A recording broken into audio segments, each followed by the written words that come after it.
Hello everyone, and welcome to our presentation, Nudging Accessibility Forwards, a professional development opportunity for departmental support teams. We chose the word nudging because we're focused on making small but ongoing and sustainable improvements. Just to give you a brief outline of this presentation, we'll start by looking at the background to the programme and share details about who, when, what, and talk through a few examples of activities and presentations. We'll finish with a look at participant feedback and our reflections for developing the programme further. Since the introduction of the 2018 Digital Accessibility Regulations, we've continued to work to ensure our online materials meet them. The accelerated rollout of digital in 2020, including fully online assessment and the increased use of virtual learning environments to shape learning rather than as a repository of resources, has only increased this work further.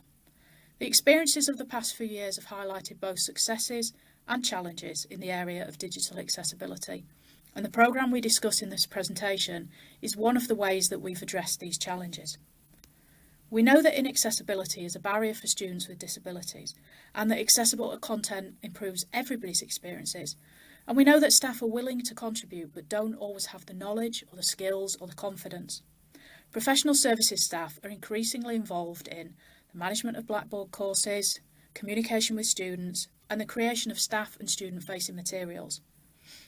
By professional services staff, we primarily refer to non-academic staff in learning and teaching related roles, learning technologists, student experience officers, course admin, but we also include staff in other roles. We're conscious of both a need for further development around digital accessibility and also the lack of training opportunities for professional services staff. We've run one-off digital accessibility sessions throughout the institution for quite some time, but we wanted more than a single training session. We wanted to ensure greater impact, to embed the skills in everyday practice and cascade this knowledge and these skills to others, inspiring them to improve their practice. We also wanted to be as inclusive as possible. AbilityNet's 2021 Accessibility Champions Guide suggests a variety of important factors in developing a champions network, including leadership buy-in. As I had only just started working in the Faculty of Social Sciences when we began this programme, the faculty team wanted a little bit more information, so to help me get that leadership buy-in, I had to make more explicit some of the things that we'd previously discussed and agreed. So in this first iteration, there were places for one person per department. The programme had explicit links with our professional services shared skills, which enabled staff to map these onto performance management criteria and think about getting some kind of recognition for the work that they were doing. We wanted to improve knowledge, ability, confidence, and provide guidance, opportunities to create reports, have some shareable content. And the faculty also wanted measurable outputs or impacts beyond just the people in the programme. So we discuss some of these things later on when we look at participant presentations and feedback. Our thinking about how to structure this programme includes some of the examples explored by Bong and Chen in 2021 in their systematic review. We wanted to make improvements sustainable, we wanted to include contributions from experts, and we wanted to allow for trainees to become trainers. So who was the programme aimed at? The programme was aimed at all professional services staff who work in an educational role. Digital accessibility is important throughout the whole student journey, from recruitment to graduation, and professional services staff support learning and teaching throughout this journey. For example, student experience officers and departments send out communications to students. They may set up assessment in our virtual learning environment, Blackboard, and may be involved in updating departmental websites and course-related documents. Those working in faculty roles also play an important role. For example, we had staff attend the pilot who were involved in coordinating open days for prospective students. They wanted to ensure that the presentations at the open days are as accessible as possible. The programme also included staff in faculty marketing and communications roles who were involved in creating web content and social media. It also included learning technologists who had no prior formal training in digital accessibility. The programme's open to all grades, Development opportunities in education tend to be focused on academics and teaching staff, and when our professional services colleagues attend these events, they can often feel like they don't belong there or they lack confidence to speak in front of academics. By inviting all grades of professional services staff, we hope to give a really valuable opportunity for development to our colleagues and provide a space where they can reflect on their practice openly and with confidence. To reflect the value of the knowledge and skills developed in the programme, we also wanted to encourage those who had completed it to use the evidence generated during the programme of what they'd learned towards applying for Higher Education Association accreditation, HEA. Therefore, we briefly covered what is involved in Higher Education Association accreditation in the final session, and we offered support to anyone who wanted to take that forwards.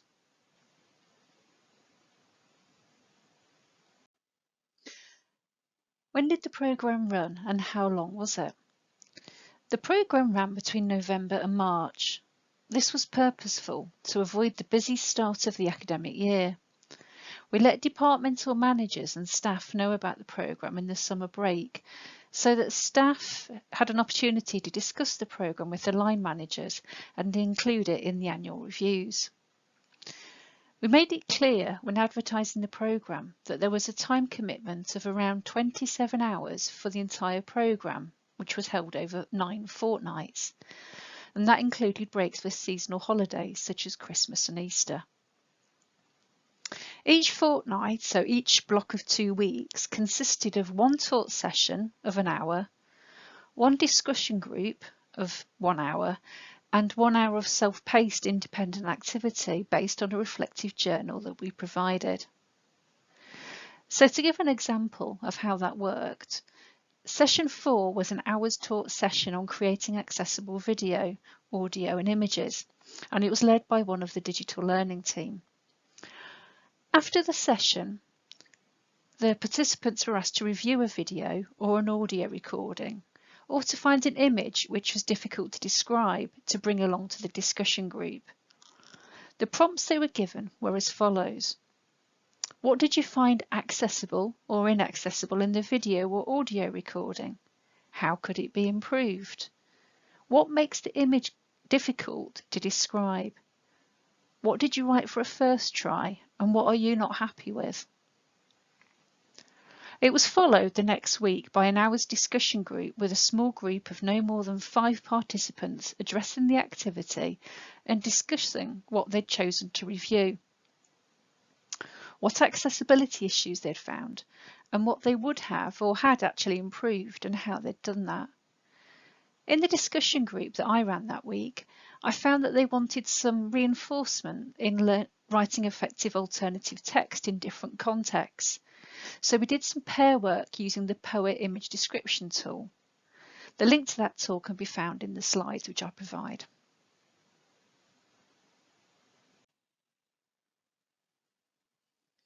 So what did the programme cover? The programme was a mixture of theory and practical. In terms of the theory, it covered why digital accessibility matters in education, who it impacts and how it impacts them, as well as the legal background. It also covered how we can make our teaching and our teaching resource more digitally accessible. The aim of covering both the why and the how was to give the champions a deeper understanding and appreciation of the unnecessary challenges that students face in their learning, so as to provide motivation and encouragement to follow through on what they'd learned, as well as providing real practical skills and practices that they could easily incorporate into their daily work. The aim being to make creating digitally accessible resources an embedded part of their daily work.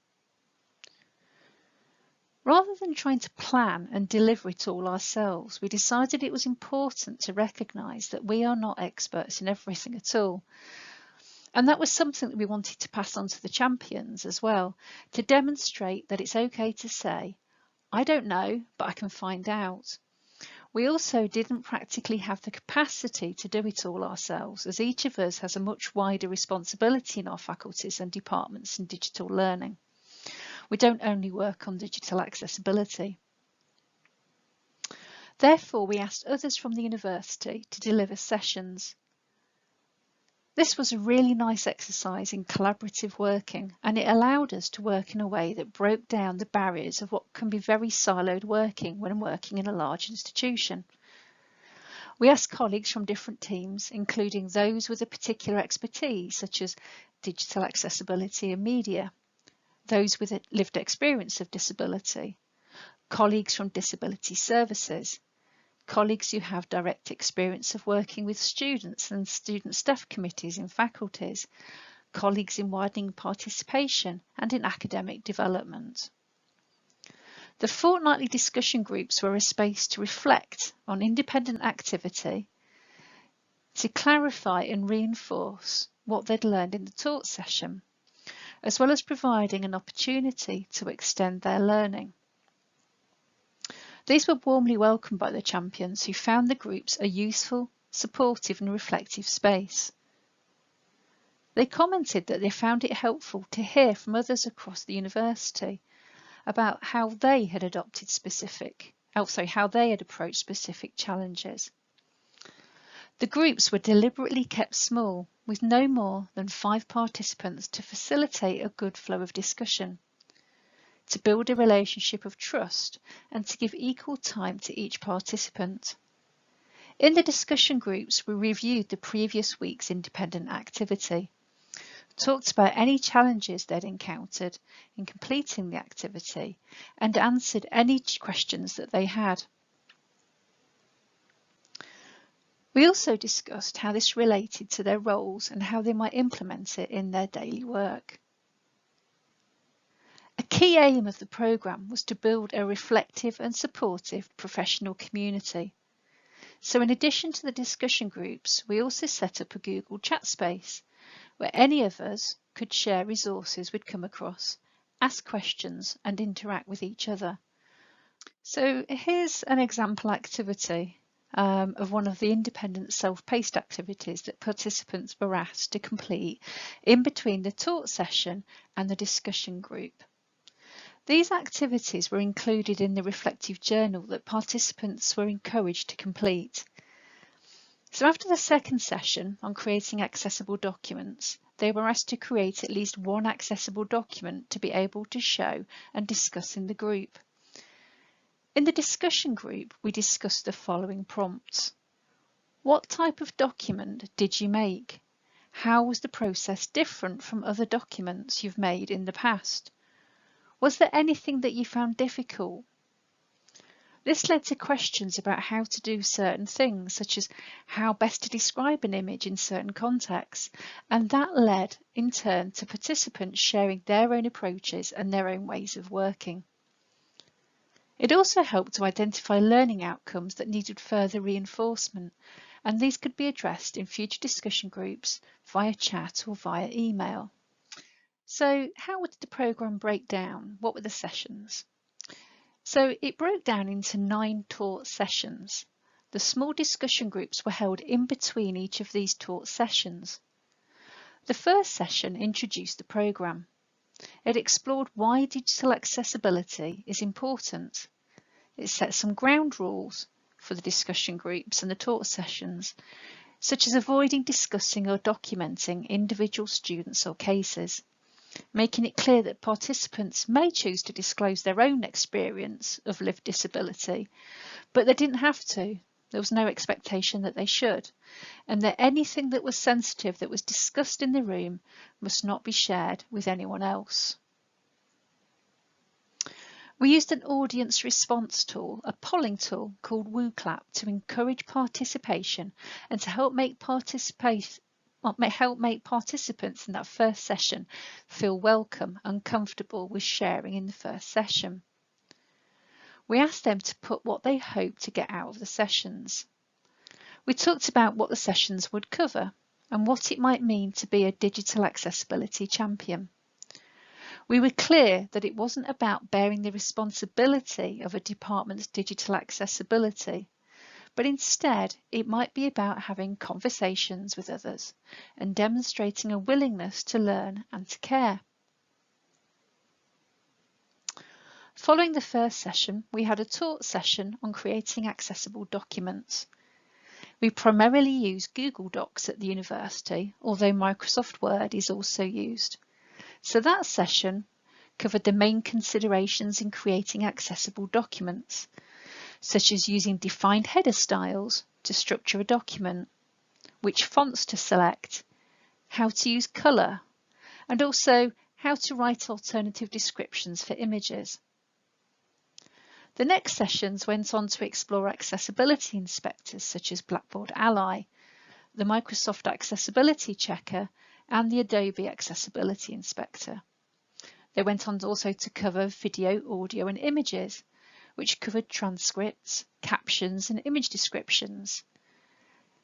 There was one on assistive technology, which explored the student perspective of accessing and using assistive technology, as well as some of the hardware and software available, such as Read and Write and JAWS, the screen reader, and Reading Ones, the hardware. Further sessions included Blackboard and assessment, communicating with students, which covered the use of clear and plain English, and importantly, a session on encouraging others, how to really make a difference in your department, how to inspire others to improve their own digital accessibility practice. In the final session, groups and individuals were invited to present back what they had learned and how this had been applied in their role at the university. We invited feedback via WooClap, the audience polling tool, and had a brief discussion reflecting on the programme. We also talked about how participants could use what they had learned towards applying for HEA accreditation and what further support could be offered. And we also discussed how we were looking for champions willing to talk at the first session in the next run of the programme or to lead discussion groups in that run. In preparation for the final session, the champions prepared a short presentation in an accessible format of their choice that reflected on what they'd learned and how this had impacted their role and everyday practice. Some chose to work individually and some worked in small groups or pairs. We felt that the presentation shouldn't be onerous or stressful in any way, and that the activities should be inclusive to all, including those who didn't like to stand in front of others to talk.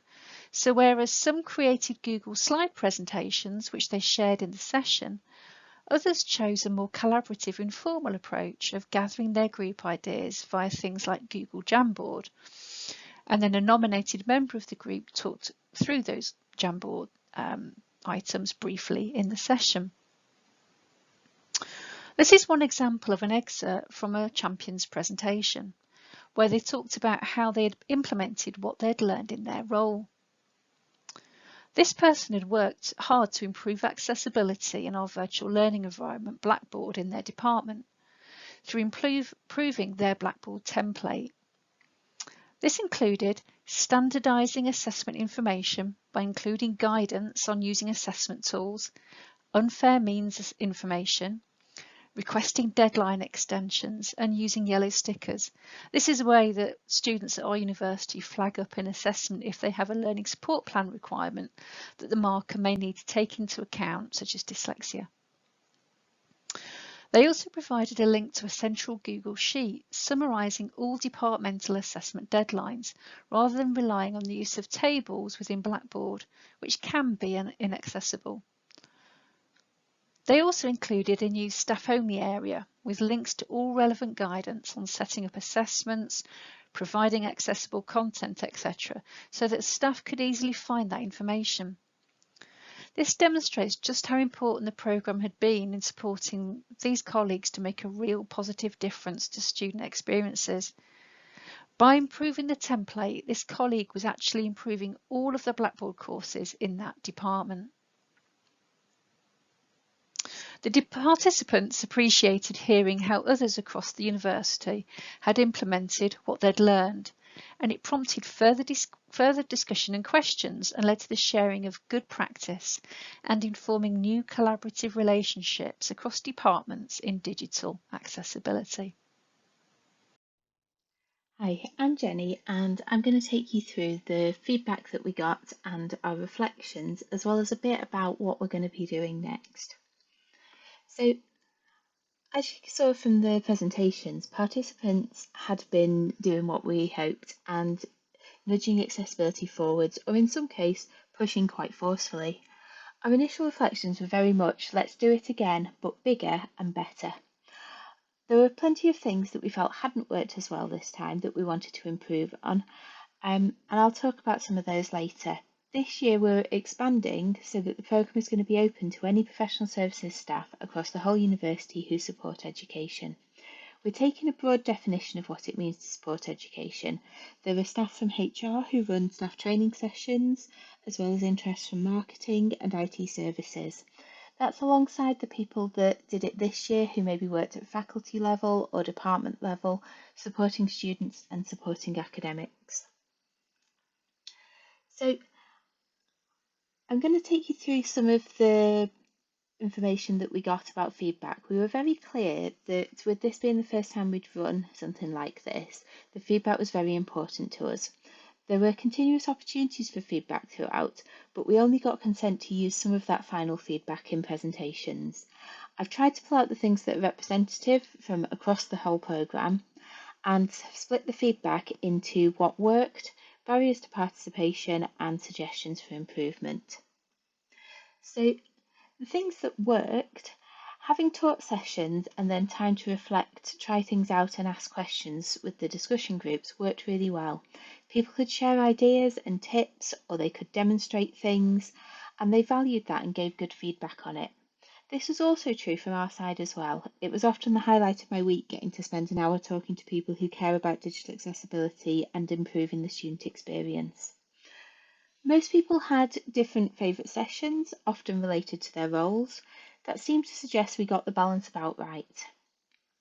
One of our guest presenters was from the team who support disabled students, and his session, which looked at demonstrations of assistive technologies, got great reviews because it was really interesting to see how things work. The first couple of barriers to participation are quite predictably about time. Scheduling conflicts led to a few people having to miss sessions or, in a small number of cases, withdraw from the programme. Finding the time to do the reflective journal was tricky. It helped to give some structure and reminders, but like many things, despite good intentions, finding the time in a busy working week to complete it often meant that it was a bit rushed or it was incomplete. We got lots of people saying in the feedback that they were sorry they hadn't done it. We'd been really clear that this was something for them to use. It wasn't something we were going to be taking in and marking. We were happy to look over things if needed, but it was just there to support them and give them something to be able to look back on, particularly when looking at talking to their line manager, so that they could say about the things that they'd been doing. And then, while we do have rooms set up for hybrid meetings, and this worked for taught sessions, there was a feeling that hybrid discussion groups were harder to engage with from home. Brought in quite a lot of guest presenters. They weren't always aware of the other things people had spoken about.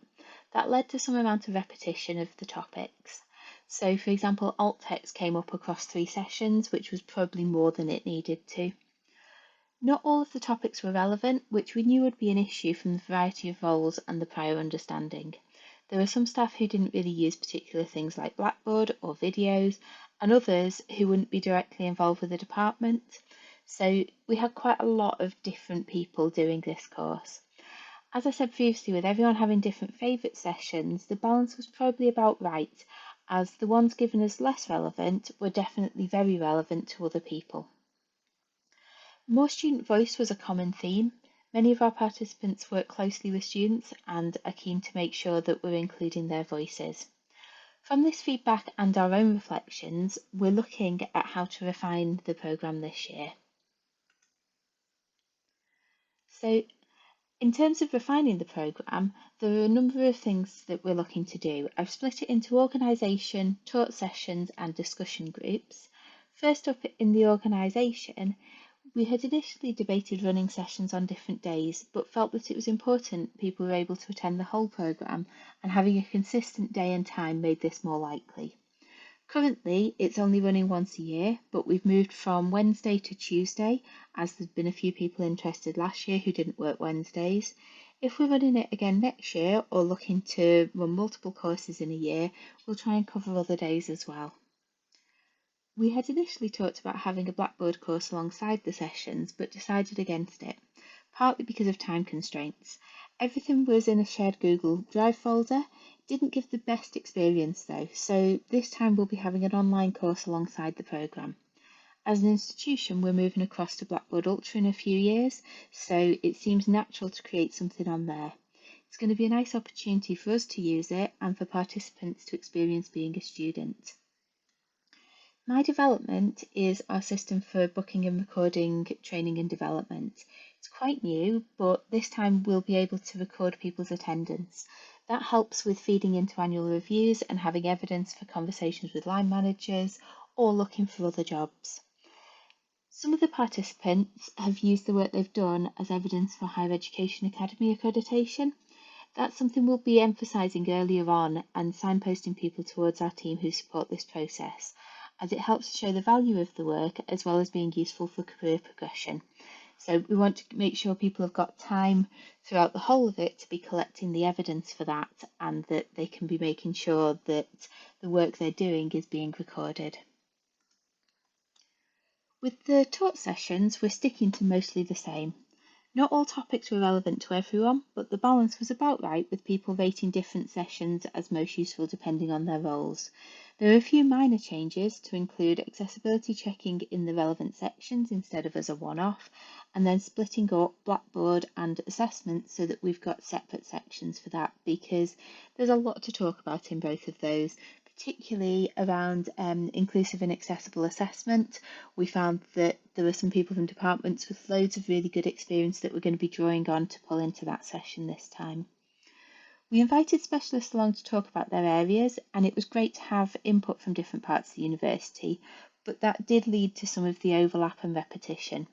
So this year we're going to work with our guest presenters a lot more closely to make sure it all lines up nicely without those overlaps in the content. The student voice was really hard to get in there. The logistics of getting students involved in the programme turned out to be tricky. We did, however, have one very powerful video from a student early on in the course which worked very well. She'd recorded it to talk about her experiences of why accessibility has mattered to her and how it's helped her be able to carry on with her degree when otherwise she might not have been able to. The digital learning team have been working with students to produce a series of videos. Some of these align really well with our sessions, so we'll be incorporating those in so that our participants can see the experience that students have and why these things matter to them.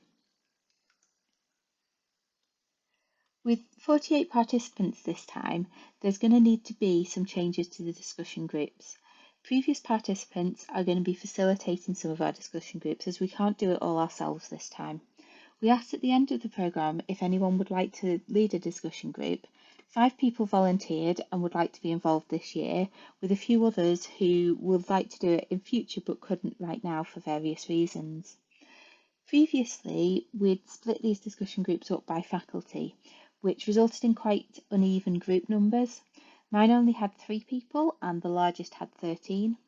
I'd initially thought 3 was too small, but it actually worked really well, and Dawn's larger hybrid group was quite difficult to facilitate. The groups all ran hybrid using Google Meet enabled rooms, which worked okay, but this time we're going to keep to groups of 6 or less and give the participants a choice of online or in-person groups so that we're going to have a bit more consistency of experience there.